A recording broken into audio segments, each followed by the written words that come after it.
their start. Sweet Victory gets a great one, grabs an early lead quickly. Sparkles rushing up now to challenge with Easy Peasy. Cosmic Force right with that front group as they charge down the back stretch and head toward the 6. Easy Peasy comes away with it. Sparkles in pursuit a length and a half back. Cosmic Force watches them as they leave the 6. Sweet Victory, the Greys next, possibly 8 off that lead. May Sellington in between horses. Always Right rubs the rail. She's My Hedge Fund in the green races up next. Toward the outside, Grey Commander moving down quickly. Lion Charmer overtaken on the rail. A huge gap opens to Captain Philip and the trailing Princess Talisi. A half a mile to run. They go sprinting into that turn for home, and Easy Peasy tries to escape the field, leading up by some 3 lengths. Sparkles continues the pursuit. Here comes the favorite. She's My Hedge Fund now rushing up. Grey Commander is also kicking in, and Grey Commander slips down into second, looking at the back end of Easy Peasy. She's My Hedge Fund in the green chases in third, needing to find possibly 6 lengths as they're coming into the top of the lane, and Easy Peasy feels the sting of the right-hand stick as the rider asks Easy Peasy to really go at the top of the lane. A quarter of a mile to catch Easy Peasy, and the rider continues to tap Easy Peasy with the stick, and Easy Peasy remains firmly planted on that lead. She's My Hedge Fund over against the rail. Grey Commander toward the outside. Widest of all, that's Lion Charmer, but Easy Peasy is in the final 16th with O'Shea Nugent, and Easy Peasy makes the first. The Ray and Lewis look real easy and wins by maybe 8 lengths. Close between Lion Charmer, She's My Hedge Fund, then Always Right, and Cosmic Force. An all-the-way victory there by Easy Peasy in race number 1. Two-time champion apprentice O'Shea Nugent, more popular known as Johnny, in the Saturday return of Philip Lee and owner Zelfa Ricketts. They win most convincingly, some 7.5 lengths straight in 134 flat. 1 scrape.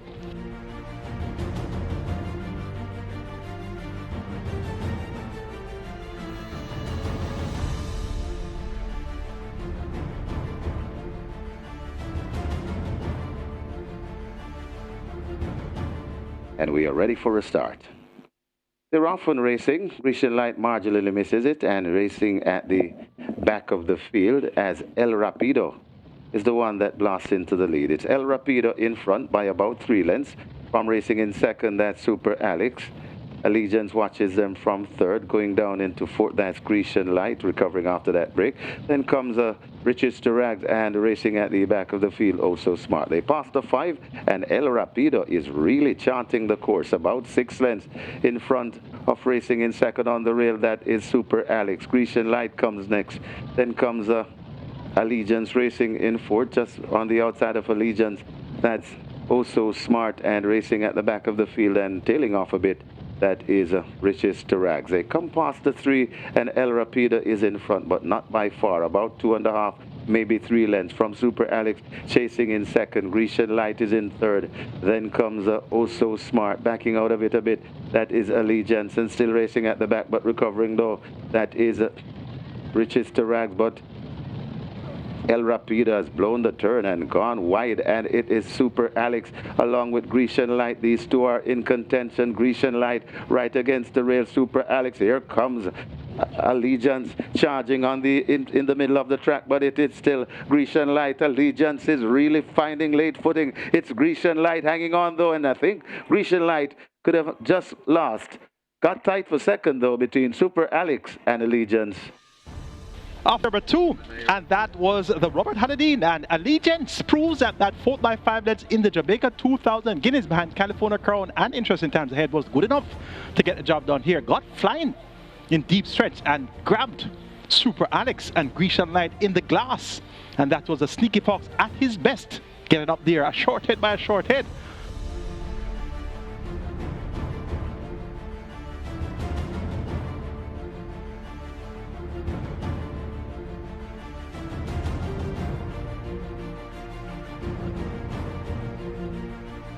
Six furlongs thereof, immediately King Rick misses it and is left at the back, giving away several lengths along with Last Hurrah.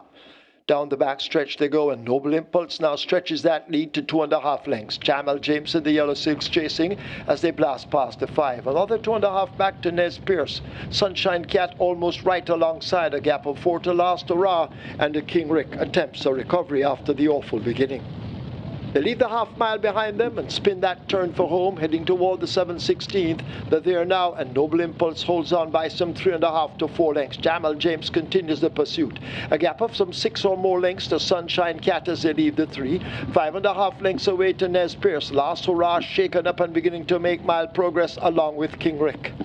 They're coming into the top of the lane, about to leave the quarter pole behind them, and it is Noble Impulse continuing to hold that lead. Here is Jamal James down on the rails. Sunshine Cat now beginning to come forward, but Noble Impulse continues to hold them at bay as they arrive at the furlong pole. Here is Jamal James kicking in on the outside, and on the rails Sunshine Cat now begins to shine, and Sunshine Cat grabs the lead and begins to sprint away inside the final 16th. It's Sunshine Cat and terrific Devin Foster. He's down in the end. They win by 6 or more. Noble Impulse is second, Jamal James third, King Rick is fourth. So the Radish Robin goes to Tevin Foster with Sunshine Cat for third Ryan Darby, and Ryan Darby does it again. First time of the claim and gets a win. And as I noted prior, Ryan Darby had some past success with Sunshine Cat, so reclaiming Sunshine Cat would mean that Sunshine Cat would get the job done, and get the job done she did. A 10-year-old mare, and she keeps on proving that she is quite capable at the 250 level.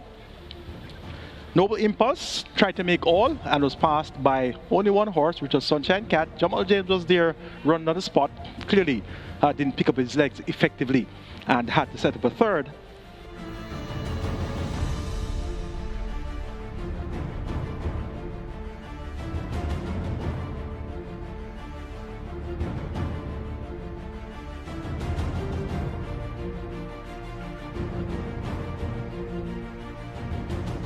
They're off on racing. Volatility gets a flyer and prompts the pace in the middle. Right there too, that's Catawba. So Volatility and Catawba, these are the prominent ones so far. Over on the far side, Rejected Raja and Magical Mood. Also coming into it, that is Unruly Boss. They make their way coming to the 3 furlong point, and it is on that lead. It is with that lead, it's Volatility in front and making the running. Volatility is in front of racing in second. That's Catawba. Volatility is chanting the course and leading them a merry dance. Coming to the furlong and a half pole. Volatility over on the far side. Rejected Raja gets going now, but Volatility is still in front and comfortably in the lead. Volatility begins to sprint off. Catawba and Rejected Raja running for the minors. So Volatility sprinting clear. Volatility and the Sneaky Fox. 2 on the day for Radish Roman. Then comes Rejected Raja, Catawba, and Unruly Boss. No problems there for the holding favorite, Volatility. Radish Roman decided for his apprentice master, Anthony Baba Nunes, and that's their second win in the car. They teamed up with Allegiance in race 2. So they're on to a double so far, and interested later on in the Turboto. Radish Roman hasn't mounted a race. Anthony Nunes has 3 starters in the race, and Radish Roman isn't trying any of them, so I told you about that from a long way out. So let's see how the Terramoto will unfold later on.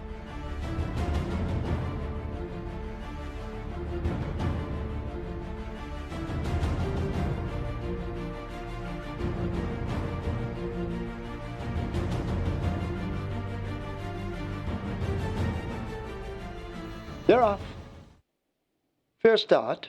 Several horses vying for that lead. Tap It Good is also moving through with Traveller's Lodge. Tap It Good and Traveller's Lodge going at it. Last Dance forms a line of 3, and these 3 now make their way toward the 5. They've opened up some 4 lengths over Muso. A Blue Sky right alongside. Anchorman is 2 further lengths away. The Gifted One overtaking Potential, and Who Done It at the back of the field. They're about to arrive at the half mile and enter that bend for home, and out in front it is a Traveller's Lodge being chased by a Last Dance. Tap It Good backing out into third, Muso in fourth and last to make ground. A Blue Sky just in between runners, the Gifted One racing out 3 wide. Anchorman is 2 lengths in behind them as they've left the 3. A break of 3.5 to 4 to Potential, and Who Done It needs a tow truck at the back as they're about to arrive at the 5/16th. They blast past it and they'll come into the lane. Traveller's Lodge in control at the top of it. Travelers Lodge hugging the rail, just stepping right off it. Last dance with the black cap trying to close up. Blue Sky on the gifted one racing out wide. In the green on the rail, that's Muso now beginning a run. Travelers Lodge now beginning to tie up. Muso attacking all the while inside the final furlong, but Travelers Lodge digs in deep and begins to find more. It is Travelers Lodge with that lead being chased in earnest by Muso. Travelers Lodge tail beginning to spin. Muso coming with a late charge, too late. Travelers Lodge hangs tough to beat Muso. Close between Potential and Blue Sky. Anchorman is fifth. Another exciting finish on Jamaica Jockeys Guild Day. Race number 5 was for 6-time champion jockey Omar Walker, and that was Travelers Lodge, Richard Von Townsend, the inform apprentice, making most run in there. And he rode a fine race for Christopher Pearson, more popular known as Superman, and owner Houston Stables 5-1. Miles upset win there by Travelers Lodge.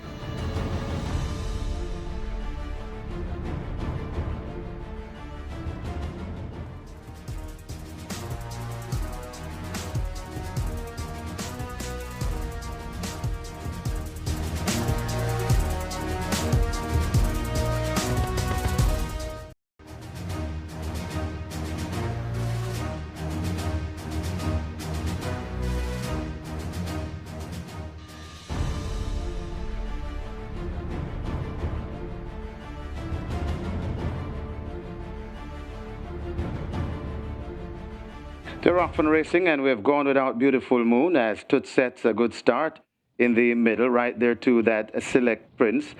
Toward the near side, that's Run Georgia Run. Princess Ifia is right in dead center. Tacking across, that's Cruising Again. And it's Princess Ifia cruising again. Security code right there too. Also there, that is Medal Award as they come out of the chute and make their way toward the 2 furlong point. And it's Princess Ifia cruising again is right there too. Right there too on the near side, that's Security Code, but it's Princess Ifia looks to have the overall lead. Coming on too, that's Toots in the middle, but it's Princess Ifia. Coming on the outside, that's Papa Gray, but it's Princess Ifia in front. Papa Gray driven for all he's worth now, and it's Princess Ifia in front and traveling nicely. Princess Ifia, Papa Gray trying to get the Princess Ifia. Princess Ifia holding on from Papa Gray and Toots, and Princess Ifia. It's a 3-timer for the Sneaky Fox. Princess Ifia beats Papa Gray, then comes Toots. Select Prince could have run on for 4th. Got tight for 5th. Could be Cruising Again or Security Code. So the Sneaky Fox continues to be on the roll. That's his 3rd win for the day.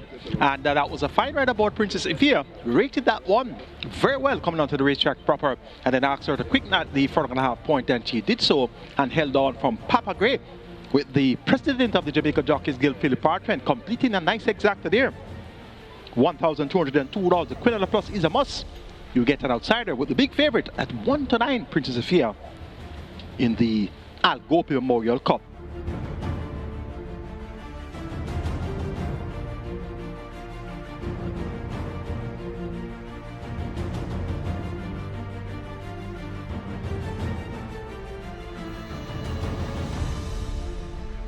Starter ready, they're off. Workout crew. A bit tardy at the start. Sugar Sugar wasn't. Goes for that early lead on the run down the back stretch. Sugar Sugar racing out just wide. Atomic Energy now cutting into it along with Joe Blaine, and these form a menage a trois as they go heading now toward the 5. Right on the heels of those, a Workout Crew. Crucial Alexia now pushed along, asked to get closer, some 5 lengths off that lead, and Pretty Caroline at the back as they've left the 5 and run away now toward the final half of a mile. They're about to leave the backstretch, and it is Sugar Sugar and Atomic Energy in a tussle. They exchange body blows as they run toward the 7:16. Joe Blade 2 lengths back. Crucial Alexia taken to the outside and now asked to really go. Workout Crew needs to find 7 or more. Pretty Caroline remains firmly planted at the back of the field as they come charging up now toward the final 5/16 of a mile.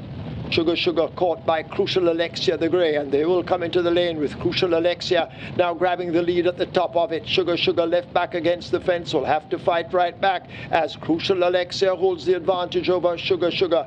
Toward the center, that is Joe Blaine asked to make ground. Workout Crew has made some steady ground, but still Crucial Alexia shows them his rear end. Inside the final furlong, it is Crucial Alexia and Aaron Chatry in complete command with a 16th to run. Crucial Alexia has just put paid to them all. Crucial Alexia comes away to romp the Jamaica Jockeys Guild Trophy by maybe 6 lengths over Joe Blaine. Workout Crew is third, Sugar Sugar is fourth. So the Jamaica Jockeys Guild Trophy goes to Crucial Alexia, with Aaron Chatry, a man possessed since his return to active competition, and he got the job done there for owner, trainer, breeder Carl Addison at odds of 9-2. Crucial Alexia turns the tables on Sugar Sugar, who beat her recently. This time around, Sugar Sugar tried to rate forward 7 furlongs that didn't go as fast early, with the intent of having something in the tank. But that didn't work out in favor of Sugar Sugar at all, and clearly she prefers to be on a loose lead to be at her best. So it's going to be back to the drawing board there for Sugar Sugar.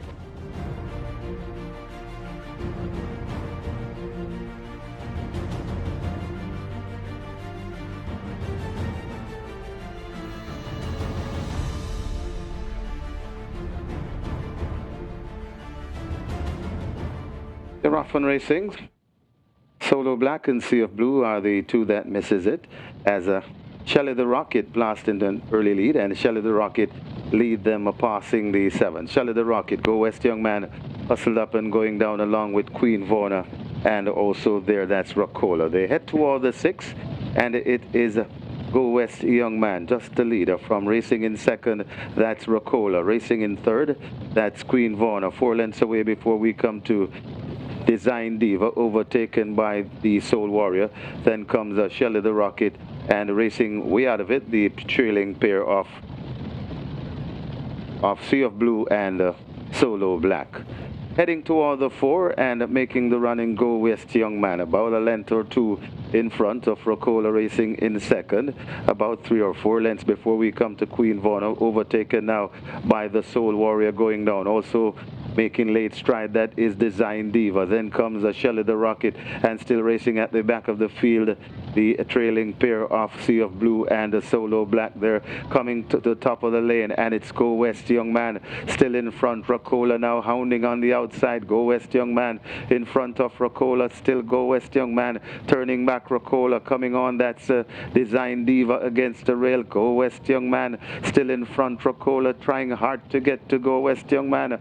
Coming to the furlong pole, it's still Go West Young Man with a good looking lead from Rocola, still toiling into second. It's Go West Young Man beginning to go away. Rocola still fighting on. Go West Young Man is holding Rocola at bay, and Matthew Bennett and Go West Young Man beats Rocola. Then comes Design Diva and the Soul Warrior back in fourth. It's now time for the Terremoto Trophy. On your monitor right now is a photo of Terremoto, champion 3-year-old 1998. On the last salute, train Anthony Baba Nunez, and the jockey on board there is Charles Hussey O.D., aka Bogleman. Terremoto was the winner of the Howard Stakes in 1998, won the Prince Consort Stakes in 1998, won the Lotto Classic in 1998, also won the Jamaica Derby in 1998, and won the Royal Oak Derby in 1998, that's in Trinidad and Tobago, and won the Red Stripe Super Stakes, a Great on event, in 1998. So well accomplished thoroughbred Terremoto being honored here in the 9th event. Go West Young Man made all the running in the previous event, getting the better of Rocola, and that Rocola was chasing from a long way out but was not getting by Go West Young Man. Go West Young Man justified the support that even running and got the job done there.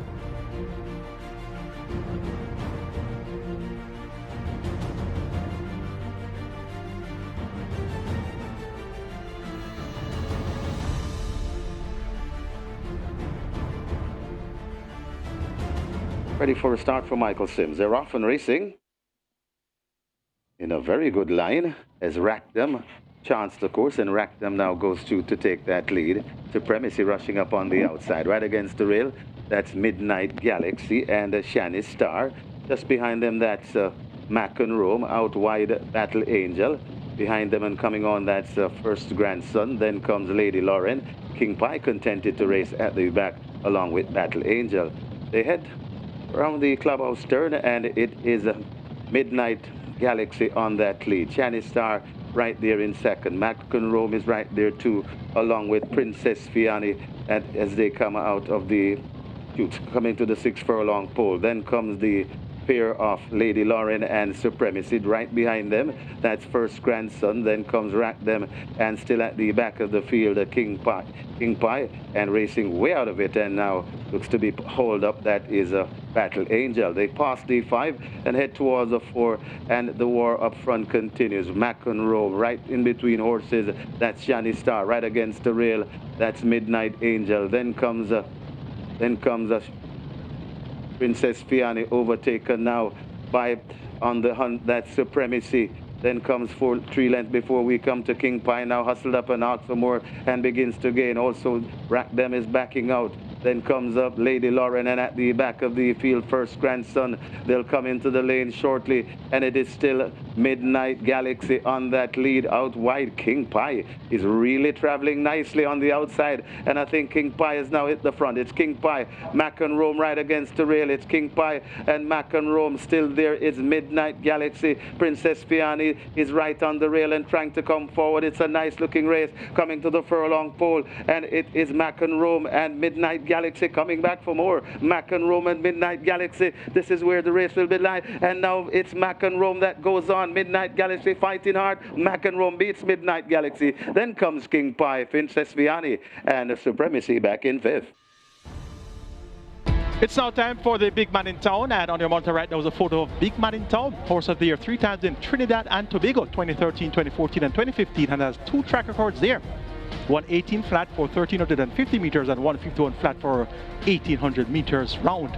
On Basker Han Bassois, trained by Gear Sabrati, and on the monitor right there, La Franco Dittori. Frankie Dittori was aboard in victory there in Trinidad and Tobago. A very colorful resume for that mighty thoroughbred. Big Man in Town. And Big Man in Town was trained by Gear Sabrati, of course. The 9th event, the Terremoto. What can we say? Roman beat Roman. Sacklin Roman, the trainer of Mac and Rome, beat Radish Roman, the jockey, on Midnight Galaxy. And I must say that ride by Radish Roman, being beaten and all, tells us that he's serious about winning the championship. I saw King Pie ranging up on the outside, a furlong and a half out. And then Radish Roman got busy aboard Midnight Galaxy for trainer Gresham Smith. So it didn't matter that his apprentice master trained King Pie. He got down serious about getting the victory aboard Midnight Galaxy. Was just beaten in the end by the staying Mac and Rome. So that's the making of a true champion.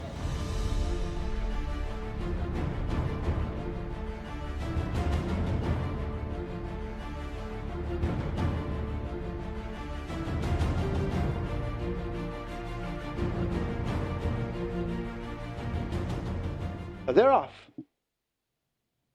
Fair start. Sister in Treasure gets a good one on the far side. Rani Bangala and Heroine staying close. No more deals in between horses. Atlantic Convoy ridden and making ground. Fearless Soul with that bunch along with Money Monster and a Freedom Street as they charge toward the final 6. Atlantic Convoy takes them along. A length in front of Rani Bangala. No more deals, a neck down. Money Monster races next 5 off that lead. Fearless Soul tracking with Freedom Street and the Gold running the rail. Fred the Great races just between horses. Sister in Treasure out 3 wide. A gap of some 3 to Regal and Royal as they charge with Heroine on the outside. Then Jonkro Jeff races up next. The head Cornerstone, and a long way last it is Anika Bell as they make their way swinging past the half mile and run toward the 7/16th. Atlantic Convoy has hit the front and opens up some 3 lengths over Rani Bangala. The Money Monster in hot pursuit as they go slipping past the 3. Sister in Treasure now begins to come with a run on the outside. No more deals shuffle back through the pack. Fearless Soul and Fred the Great asked to make some ground, but it is Atlantic Convoy who will bring them into the top of the lane. A quarter of a mile to run. Atlantic Convoy on that lead. Sister in Treasure now bubbling to the boil. Down against the fence, that is a Fred the Great now coming with a charge, but Atlantic Convoy, although drifting off a true line, continues to hold the lead over against the rail. It is Fred the Great and Terrific Tevin Foster now who begin to gather momentum, and Fred the Great snatches it. Fred the Great takes that lead and comes away to win the Big Man in Town by almost 4 over Atlantic Convoy. Sister in Treasure, Freedom Street. Fearless Soul is 5th.